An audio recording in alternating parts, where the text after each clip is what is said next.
Hello, dear friends. Hope we've all had a great week. Welcome to our weekly Communities of Practice Sunday check-in session, a half hour of Dharma, reflection, and community connections. If you're a new member of our community, please accept our wholehearted welcome and know that if you're unsure or have any questions about our practices and topics, we're all here to help. And if you're a regular, well, welcome back. So it's customary in Australia to begin any meeting by acknowledging the traditional owners of our land. So in the spirit of reconciliation, I would like to acknowledge the traditional custodians of the land on which we walk, study, and reside, the Wadi people of the Dharawal Nation, and pay my respects to the elders past, present, and emerging. I also pay my respects to the traditional custodians of the various lands on which you all are. So just a little bit about our check-in sessions. The check-in sessions have been developed by our Communities of Practice team and the entire community with the purpose of developing a reflective practice in response to our changing world. Guided by humanistic Buddhism, we'd like to help each other cultivate our practices and build memorable friendships. For the first half of this year, we focused on having an overarching purpose for our sessions in addition to weekly topics. So thank you, Stephen and Warren, for this suggestion. We'd also like to invite you all to consider how we can connect our discussions and reflections to our daily lives. So if you joined us last week, you'll know that we began our exploration into healing as Xiaomeng and Yijun shared a wonderful and quite relatable story of burnout and the need to balance compassion and wisdom. Today, Xiaomeng and Yijun will continue looking deeper into healing as we consider our relationship with the planet we live on. So please welcome Xiaomeng and Yijun. Thank you, Liam. Auspicious greetings to you all. So following last week's session, we continue the theme of health and healing. And today will be about the well-being of us and the planet Earth as a whole. So before we dive into our sharings, let's do a tree meditation to get ready and connect with nature with our hearts. So make sure you sit comfortably and then take a deep breath and slowly close your eyes. While closing your eyes, imagine that you are becoming a tree in the forest. You started to live very comfortably. Your feet are like roots, helping you to reach out into the earth. Now, move your attention from your feet up through your legs and into your arms. Notice how your body is feeling along the way. Once you get up to your arms, imagine they're like branches spreading out as you grow taller, connecting you to the other trees in the forest. When all trees in the forest are connected, beautiful things appear. Maybe there are some squirrels on your branches, or you are surrounded by birds and butterflies. Now, move your attention up of your arms and to the top of your head. You are now at the very top of your tree. Take a moment here and look around. What does your forest look like? Is this forest in the mountains? Or are you in somewhere familiar? Relax and enjoy the moment of connecting with the forest and all beings living in the forest. Now, when you are ready, you can slowly open your eyes. We hope you will remember the feelings of being deeply connected with the trees in your hearts. Thank you, Yijun, for this calm and peaceful tree meditation, which reminds us that we can connect with and live in harmony with our planet. Unfortunately, however, the current situation is not that optimistic. Recently, the IPCC reported that impacts resulting from human-induced climate change are devastating. Seasonal timing shifts, extreme weather intensity, and ecosystem structure deterioration. Though solutions have been implemented, the progress of healing the planet has been slow. Another Yubiku demonstrates that people's greed and ignorance lead to the current ecological crisis. The Vimalakirti Sutra says, if the Bodhisattva wishes to acquire a pure mind, he must purify his mind. When the mind is pure, the Buddha mind will be pure. Hence, spiritual preservation is essential in healing the earth. Also from the Vimalakirti Sutra, it says, the Bodhisattva loves all living beings as if each were his only child. He becomes sick when they are sick and is cured when they are cured.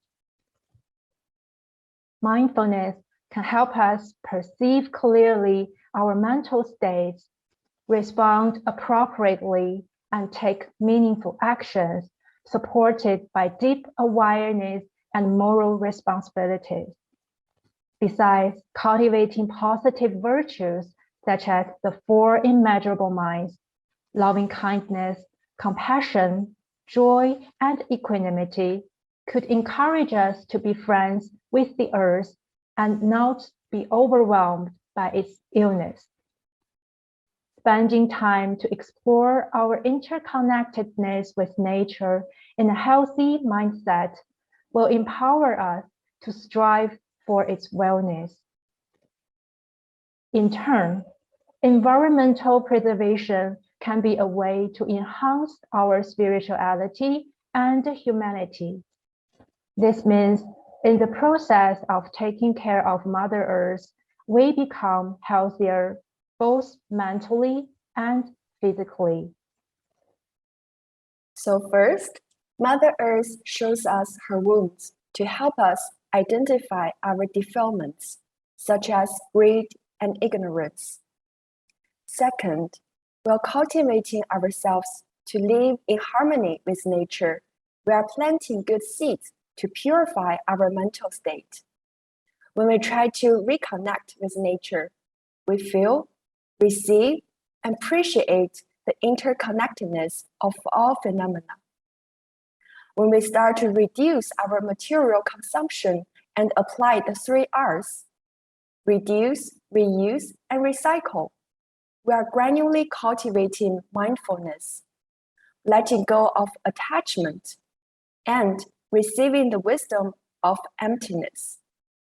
For example, we can turn the waste into treasures that can be used again.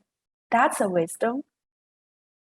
Also, we learn about what is unconditional love from nature's silent generosity. Naturally, we generate deep appreciation and gratitude, which broaden our compassion and give rise to great vows. When we think about climate change or other ecological crises, we may be overwhelmed by despair, sadness, and anger. But Mother Earth will gently tell us, don't be angry, it's just a growing process for you. You will transform in the process of taking care of my illness.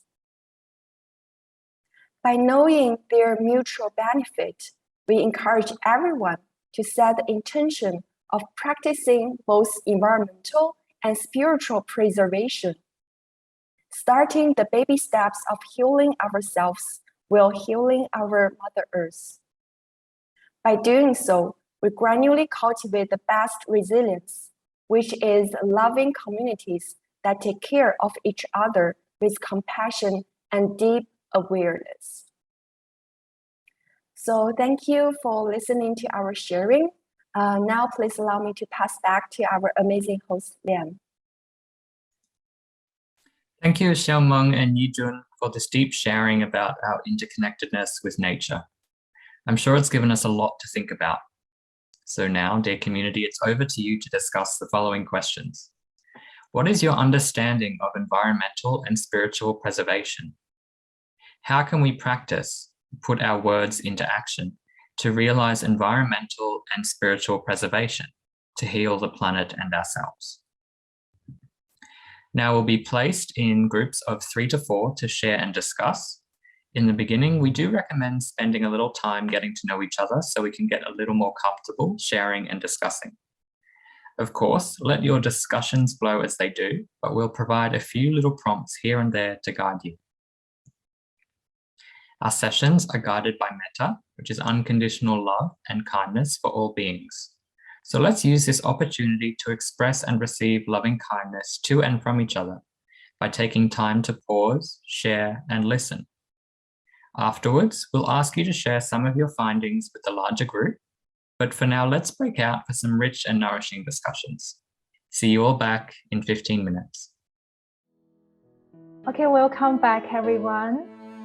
We hope you have enjoyed your breakout room discussions and were able to take this opportunity to express and receive insights to and from each other. So please feel free to share some of your findings in the chat box with the larger group so that all of us can be nourished and inspired by your wisdom. In our breakout discussions, we have Stephen and Warren and Betty together, and we shared each other's opinions about how we can do to protect the environment. But most of the time we think that though individual levels may quite limited, but we can still do from ourselves, like to live a simple life, to pay attention to the clothes or the material of our clothes, as well as to limit the consumption of our daily lives. I see Liam said that talk to nature like you would talk to a person. That's beautiful. Priscilla, environmental preservation. Ecosystem includes air purification, cleaning water resources, controlling noise pollution, trash management, natural conservation, etc. Let's shoot from the human mind. The environmental preservation only will be successful if the mind is well protected. Yeah, we think that spiritual preservation is the foundation for a healthy planet too. Okay, thank you everyone. Please keep writing so that our poster team could later collect all your wisdom and insights and design the lovely poster to scatter the magic to more people. Now I'd like to hand the mic back to Liam. Okay, thank you, Xiaomeng and Yijun, for your presentation. We really hope the check-in session was helpful to all of you, and we hope you experience the unconditional love and compassion of this community. For anyone who might be experiencing a greater need than what today could meet, please don't hesitate to get in touch with us via email, and you can also reach out to the professional organizations on the screen. We hope you've been enjoying our exploration into healing so far. For the next 2 weeks, Cindy Chu will take over as host, and Chris Zaslowski will continue the theme of Paths to Healing and Resilience as the facilitator. More specifically, Chris will introduce the Medicine Buddha Sutra and how it is relevant to us all in these changing times of sickness and health. Chris is a founding member of the Communities of Practice team and has over 40 years as a health practitioner of physiotherapy and Chinese medicine. So make sure you join us next week. It's sure to be an interesting one. We also have the Metta Festival to look forward to, a celebration of diversity in Buddhism that will feature multicultural performances, speeches, market stalls, artworks, face painting, cake stalls, and much more. It will be held by the Metta Centre in Bankstown on Saturday, the 18th of June, for just $15 a person and $10 for kids.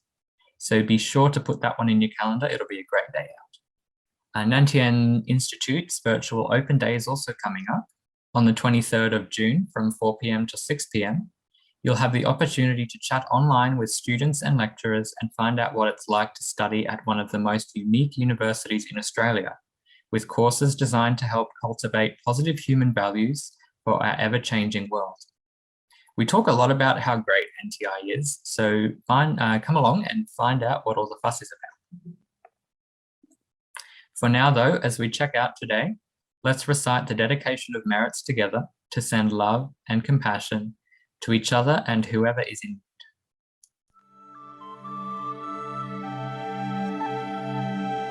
Let us now dedicate the goodness of what you have done to all living beings. May kindness, compassion, joy, and equanimity pervade all worlds. May we cherish and build affinities to benefit all beings.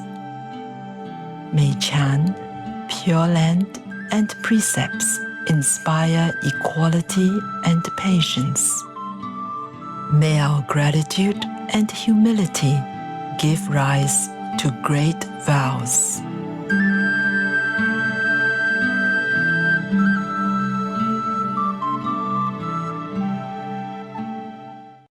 Thank you everyone for joining us for the check-in session.